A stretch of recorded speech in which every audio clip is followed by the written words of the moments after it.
Good evening and welcome to our XMUM reports. It's June 25th, Wednesday, and I'm Dang Chenxi. Here are today's hot topics. New border tension erupts between India and Pakistan. Malaysia faced record-breaking temperatures. More Malaysians are seeking career abroad. U.S. policy shifts could affect thousands of international students. X-Energy Sports Carnival were held here in Xiamen University, Malaysia.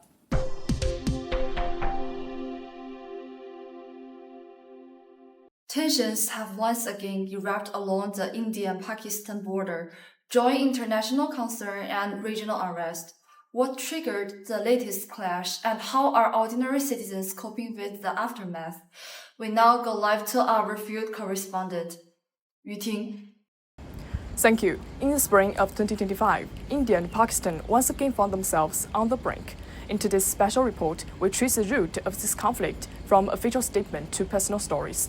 To understand the deeper implications of this conflict, we spoke to Professor Zhang Yong, a political scholar from Zhaozhuang University, who specializes in South Asia geopolitics. 从延续性上来看呢，这个克什米尔问题自印巴分治以来始终就是双方的一个争议的，甚至说引发冲突的焦点。双方在这个克什米尔地区或者其他的边境地方呢，冲突摩擦，甚至包括军事冲突，频繁发生。相互之间这个不信任呢，应该说由来已久。但是今年这个25年的新一轮的冲突呢，我觉得它更像是一战术级的一种大的爆发，因为在这里面呢，它内含着美中的博弈，这个印度日益国内的这种民族主义化，这种大的背景。Tensions are rising, and the question is that could this actually go nuclear? 核战争、核威慑应该说是一个国家在战术起到威慑的这个作用还是首选。双方应该都能认识到，一旦爆发真的核战争，那当是一场人类的灾难所以这个印巴虽然在这个局部地区战争有升级的趋向，甚至说风险但是整个的考量来看，爆发核战争这种可能性在当前这个事件来看还是很小，很有可能会成为这个未来南亚地区一种新冷战的一个关键节点。因为这次冲突呢前面也说了它并不是印巴他们之间的两国之间的一种单独的好像局部地区的一个领土争端因为在这里面它内含了美中中印甚至说这个美印韩日他们之间会不会进一步形成一个战略联盟，甚至说战略伙伴等等这种进一步遏制中国的这么一个关系所以如果假定后续再有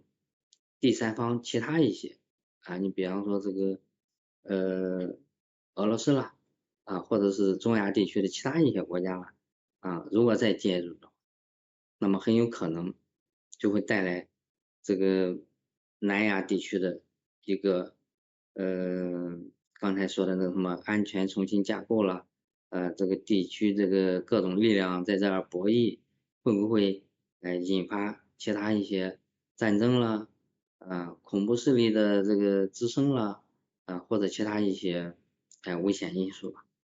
As Professor Zhang suggests, this is more than a border dispute. It's a reflection of shifting power balances across Asia. Coming up next, we hear directly from those living in the shadow of conflict. Priya, a young woman living near the line of control, told us she initially saw the conflict was nothing new. When I first heard of it, I didn't take it seriously. No one did, because the tension between India and Pakistan happens now and then. A lot of people were making memes about the situation just because they don't live at the border. As others make jokes from a distance, she felt disturbed by their indifference. Then she witnessed a missile striking nearby buses. Most of the common people aren't hostile to Pakistan. We actually have a lot of friends there. I only wish the tension between India and Pakistan would cease to exist, since it's meaningless. It's been going on since ages and no one has gained anything from it. In Pakistan, Pratik, a university student, described the conflict as meaningless and rooted in politics, not people. Conflicts are complex with deep historical, political, and emotional roots. While every side has its narrative, common people just want Wi-Fi, good food, and some peace. Ordinary citizens are not the enemy, they often suffer the most. Pratik believes change begins with dialogue, and that young people more than anyone are ready to lead it. There's always room for communication, especially among the youth. Let us choose empathy over hatred and conversations over the conflict, because the peace begins when we stop seeing each other as enemies. The cost of the war is never paid on paper, it's paid by people. Behind every missile, a family living in fear. Behind every headline, a story untold. Back to you in studio.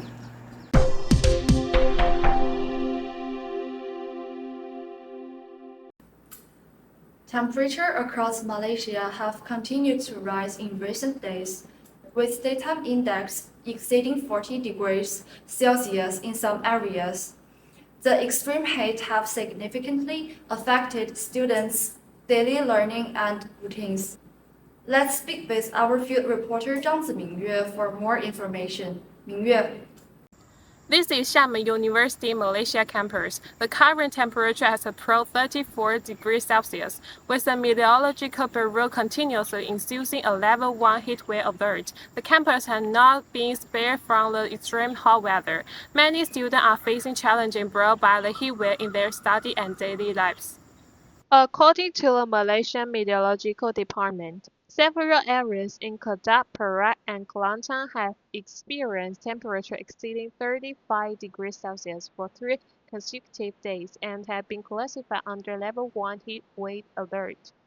Experts said that due to the southwest monsoon, Malaysia will remain under dry and hot weather conditions, and this extreme heat is expected to persist under September. Recently, the extreme heat has made commuting to class uncomfortable for many students. One student told us that even attending classes during the day now feels noticeably hotter than before. 我觉得天气最近是变得非常热，就是白天出去上课的时候，感觉比之前热了很多。我一般都会带遮阳伞出门，然后也会穿防晒衣。我不太流汗，但是高温条件下，我觉得人会比之前更容易疲惫一些。我觉得天气变热，首先就是太阳很晒，然后呢，每天上学的时候感觉精疲力竭的，有的时候从宿舍走到教室就会流很多汗，然后就是感觉就是身上都湿透了，然后洗衣服也是一项比较困难的事情。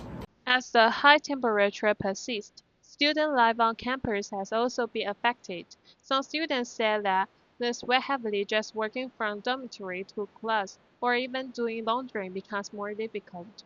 To protect themselves from the sun, students now carry umbrellas and wear some protective clothing. One student noted they don't sweat too much, but still feel more tired in the heat. 学校好像没有这个安排吧？初中会有吧，会教我们多喝水，然后少闷在教室里吧，喝藿香正气水这些。现在学校是基本上教室和宿舍都有空调，我觉得在路上的话可以给同学们发一些比如说退热贴这些清凉的这些产品。我们高中的时候老师说过，就是一定要注意不要在太阳下站太久，然后会给我们买一些雪糕这些降温的这些饮品、冷饮之类的。In response to the rising temperatures, students suggest that school consider granting heat-related leave or providing subsidy for dormitory air conditioning costs. Other proposals distributing cold drinks and cooling patches to ease physical discomfort. They also hope the government will offer heatwave allowance to help prevent heat stroke and related health issues. 我认为学校可以在天气过于炎热的时候放假吧。如果气温连续上升的话，寝室空调的开销可能也是一方面的问题。希望学校能够可能对于这个空调电费有一定的补贴吧。我觉得可以减免一些空调费，或者是给学生们免费发放一些冷饮吧。政府可以发一些高温补贴吧。High temperature not only cause physical discomfort but also affects student learning efficiency and life freedom. Although the school authority, teachers, and parents have taken basic protective measures one after another, when facing more persistent and recurring heat waves, establishing a complete campus emergency mechanism has become an urgent task that cannot be delayed. Meteorological Bureau reminds the public that during hot weather, they should avoid prolonged exposure to the sun, replenish water in time, and reduce strenuous activities, especially for the high-sensitive groups such as students. More care should be taken. The following is the latest temperature information from the campus of Xiamen University, Malaysia. This is Mingyue reporting from the telescope Xiamen.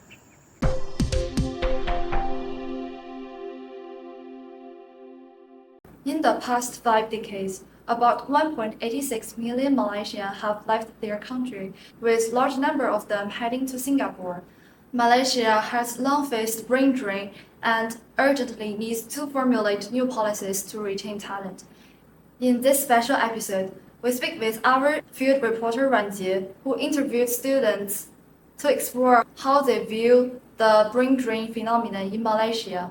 Ran Jie. Thank you, Chen Xi. I'm now at the Xiamen University, Malaysia. This university attracts many local and international students. However, apart from those who choose to study locally, there are also many students who choose to go abroad for further study and seek work opportunities. To better understand the reasons about talent outflow from Malaysia, I interviewed two respondents. One is Ainsley, a Malaysian student studied at the Xiamen University, Malaysia. Another one is Lei Xin, a Singaporean studying in the middle school in Singapore. I think it's quite common that what's happening right now, I mean the outflow out of Malaysia. I have seen many foreign talents working in many companies, such as maybe banks. You know, they have very qualified and high degrees that our local banks would like to hire. So yeah, I think it's quite common in my perception to see foreign talents, such as Malaysian talents, to come Singapore and work. Yep. Because Malaysian talents, unfortunately, compared to other talents, such as maybe we take America or London people, for example, they have much better talent and skills. Not saying that Malaysians are not talented, but maybe these people from these countries with better education background and better background will have more talent and better than them. In recent years, more and more Malaysian students have opted to study and work in Singapore. Beyond its geographic proximity, Singapore's strong economy and favorable exchange rate, where 1 Singapore dollar equals 3 ringgit, offer attractive opportunities for young talent. Yes, indeed, it's study abroad. Many of my friends would choose to study abroad in Singapore. I would say the economics of Singapore is one of the... Definitely the 1 to 3 exchange rate, 1 SGD equals to 3 ringgit. I think that's a very, very, very big pull factors to all the Malaysians. That's why all the Malaysians would like to come to Singapore to work. And these factors are these factors equally important to me as a Singaporean? Maybe not. I don't know, because Singapore pays everyone quite equally and fairly. Apart from economic incentives, Singapore's education system emphasizes skill-based learning and personal independence. Many users believe that, compared to Malaysia, Singapore provides a clearer pathway to realizing their goals and discovering their strengths early on. I would say Singapore is much more independent compared to Malaysian, is because I know the country actually is a very small places, so which means the competitive is quite big. is large, so which means they need to put more effort in order to have a comfort zone in their life. So like if I would say most of the parents would, even though they are not they really love their child, like don't want to be far from them, but if there's a opportunity or chances to let the child become more independent, become more like growing concern, so I would say yes. I think us young Singaporeans will just compare, we just think of Malaysia as a 1 to 3 exchange rate currency country, because that's unfortunately how of us Singaporeans live. Maybe we are a bit cheapskate, maybe that, but generally because of the 1 to 3 exchange rate, that's what we know Malaysia as. However, the ongoing brain drain raises serious concerns. The outflow of young talent not only risks weakening Malaysia's future growth, but also highlights deeper issues in national policies and the overall environment for talent development. I would say the biggest impact is, of course, the teenagers will be running out from Malaysia, and in a way, say badly, I would say, is Malaysia just left the the old adults and even some old people, just stay here, so the development maybe will be much more lawful. Actually, what I said just now is like most negative point of view, opinions, but I truly believe that Malaysians still have the opportunities to grow and become much more a development country, I would say. But because Malaysia till now is still a development country, so actually everything is much more convenient, much more high technology. So I will give hope for Malaysia. I think it does not reflect a problem in us Singapore, because we have many sectors in our work sector. So there are many ways for many people to pull out their talents and show off their talents. So yeah, I don't think there's a problem because we have very diverse work culture here. I feel like it will weaken because there are always competitions from other countries such as America and maybe the European countries. And I feel like because they are generally much bigger in size, Malaysians will unfortunately be outnumbered by these strong people through our high-paying jobs. Because Singapore, as a very high cost of living country, we also pay people quite well. So 5K salary and above, that's like a small thing, and that will definitely attract those people from the other countries. And maybe, who knows, we provide like a slower pace of living that people want, but is absent in their country. The phenomenon of talent outflow is not merely the result of individual choices. It's closely linked to national policies and the social environment. If Malaysia wants to retain its talent, it must work hard to create an environment that fosters talent development. This is Ranjit reporting from Telescope SMUM, Xiamen University, Malaysia.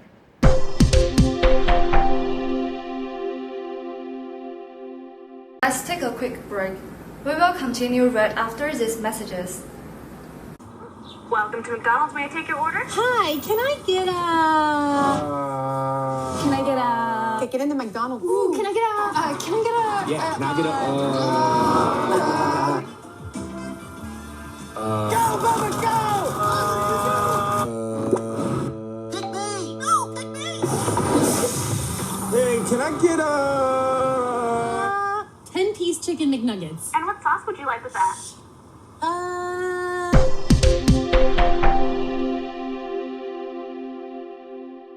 From international headlines to personal decisions, US politics are changing the way people think about immigration and studying abroad. For many who dream of studying abroad, the road ahead now seems uncertain. In this special segment, we turn to our field reporter Duan Xiaohan, who spoke with students and experts to explore how Trump's latest policies are reshaping studying abroad decisions. Xiaohan. Thank you, Chen Xi. Recent policy announcements from Donald Trump, including promises of after graduation green card and increased restrictions on certain measures, have sparked a mix of hesitation, hope, and frustration. After Trump announced the new policies on international students, many began to worry. Some considered other countries, others thought about delaying visa issues and post-graduation uncertainty were their main concerns. 学生家长最担心的是安全，第一个是安全问题，第二个就是学业是否能够继续下来，就是说他们申请去了到了国外上学上美国，学业是不是能够继续，中间会有什么变化？ Honestly, I felt pretty anxious. It's like we international students are being used as test subjects for every new policy. This isn't the first time something like this came up, but it still makes everything feel so uncertain. Yeah, especially after Trump talked a lot about new visa or immigration rules, my parents started to worry. They are not against the US, but they want me to think realistically. Like, can I finish my degree? Can I find a job afterward? What if the policy changes in the middle of my studies? They prefer I choose a more stable country like the UK or Singapore. But they still support my choice. They just want me to be well prepared. The promise of green card after graduation brings hope, but many students remain cautious. What matters most is whether it will really happen. 我个人认为，就是毕业就给绿卡这个说法，你现在连入境和签证都办不下来的情况下，我现在我的学生已经在国内已经停留1年了，都进不去美国，怎么能够继续就是说毕业呢？连入境都是问题的情况下，连签证都办不来下的情况下，怎么能够说毕业给绿卡这件事儿呢？就是有些自相矛盾，有些时候。It sounds great, for sure. But to me, it feels more like a campaign promise than something that'll actually happen. If it does, it'd be huge, but I'm not getting my hopes up yet. Of course, it sounds great. A green card after graduation would be amazing for international students, but honestly, it also feels like an electrician promise. It's hard to say if it will really happen. If it does, it could change a lot of students' plans, but for now, I'm not counting on it. I would rather prepare for more realistic options. Frequent changes in U.S. policies have made students and parents rethink the risks and value of studying abroad. Visa issues, job challenges, and uncertainty are quietly shaping new decisions. 政策继续收紧的话，对美国留学可能我们的留学生更偏重于上英国或者是澳大利亚其他的国家吧，这样子会对美国一些学生家长去上美国留学更看重的是不是能够在美国能够继续把这个学业完成，如果完成不情况下，肯定会退而求其次去其他国家。Definitely, H-1B was already hard to get, and now it might be even harder. I'm starting to look at job options back home, or maybe in places like Singapore. Most people are pretty stressed. Some are planning to change their visa type, some already decided to go back home after graduation, and a few even wrote letters to school asking for more support. Before, I thought the US was open, diverse, and welcomed talent. But now, with all these restrictions, I realize it also has its problems and uncertainties, especially for people from other countries. Things aren't as equal as we thought. I have started to see the US more realistically, not as the only option but just one of many. Every country has its own interests, and I will have to understand the complexity. While the future of US policies remains uncertain, the only one thing is clear. Students are not just watching, they are adapting. Whether it's changing their options or doubling their destinations, students now are responding with caution and strategy. This is Xiaohan reporting for XMUM Telescope.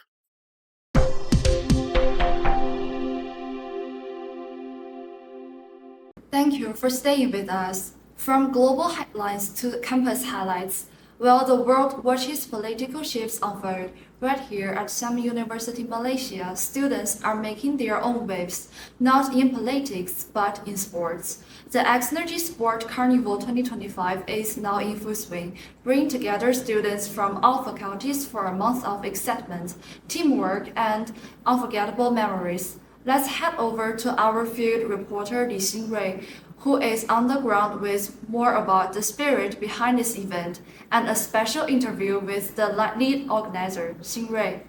Thank you, Chen Xi. I'm now reporting from Xiamen University, Malaysia, where the Externji Sports Carnival 2025 is igniting the school spirits across the campus. This event brought students together for a month of intense sports competition, cheering, and camaraderie among color houses. To understand these events from all angles, I spoke with three key individuals. Jin Huofei, the organizing committee leader.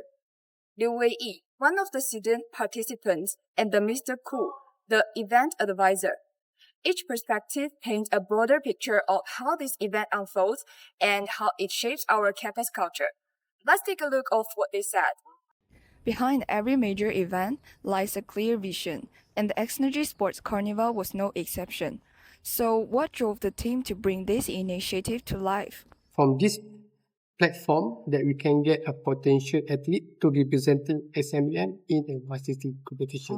So that's why we try to use this platform of competition to get a good athlete to go for any competition that they can explore for their potential in any competitions. 运动会嘛，它一般其实就是要为了让同学们可以踊跃参与在运动的思想或者项目头，同时也是可以让更多的同学他们去参加运动，然后认识更多朋友，同时也是类似保持身心健康之类的，达到这样的目的吧。影响啊，我觉得会让我们同学更加亲近哦，更加团结哦。我4乘100、4乘400，我是通过网上不认识的人去找的哈，现在接触下来就认识了。From participants to organizing committees, the ripple effects of this event were undeniable. But how exactly did it leave its mark? So to make it balance of their heavy load of the academic rather than just focus about academic. So when they're joining a sports can reduce a bit for their stressful. So when you join sports activities, not only reduce your stressful, but it can implement of a good healthy lifestyle. 因为运动肯定会促进我们身体的代谢，那些就都是对身心好的。然后我们要比赛之前，肯定也会调理我们的饮食啊、睡眠啊，所以一整体下来，我觉得都是会对我们对校园文化的话，那当然还是有对于运动文化上有一定的帮助的。因为假设一个学校我们就只有社团，可是我们没有运动会，这样大家都会觉得，这个学校好像也没有一个比较特别的东西。Pulling off an event of this scale rarely goes perfectly, and this one had its fair share of hurdles. So what were the biggest challenges behind the scenes? It's about to recruit the committee members, because without a good committee members, you cannot implement, you cannot do a lot of work. Because for this one, they have a lot of work you have to do a preparation. So with a good leaders, especially of the organizing chairperson, then he or she can lead a good team of the committee. And second one is a hosting, because the hosting is not a cheap one, because we have to purchase the medals, we have to prepare about the opening ceremony itself, about the equipment itself. 在这个过程中，我们找赞助也是一个难题。我们学校挺多活动了，都已经把能够找到赞助已经找了，都很多人都去抢赞助。如果你要说如何去弥补这个缺点，我们就通过举办类似夜市这样子的东西。在运动员的开幕当天，你会看到我们举办夜市，我们通过这个夜市来赚取一些盈利。Okay, what I want to share is next year maybe we try to more upgrade of the implement of the planning and also of the program or activities that we can offer, competition that we can offer to the students. And then this year, what I can say is the vibrant and also the participation is increasing than the last year. So I'm really happy that we have a good committee members, and really happy with high participation from our students. Externji Carnival ended on the 23rd of June. Its impact lasted long. And it's more than just about sport. It's about unity, growth, and the celebrating for the energy that makes student life vibrant and unforgettable. This is Xin Rui, reporting for the Terrascope at XMUN.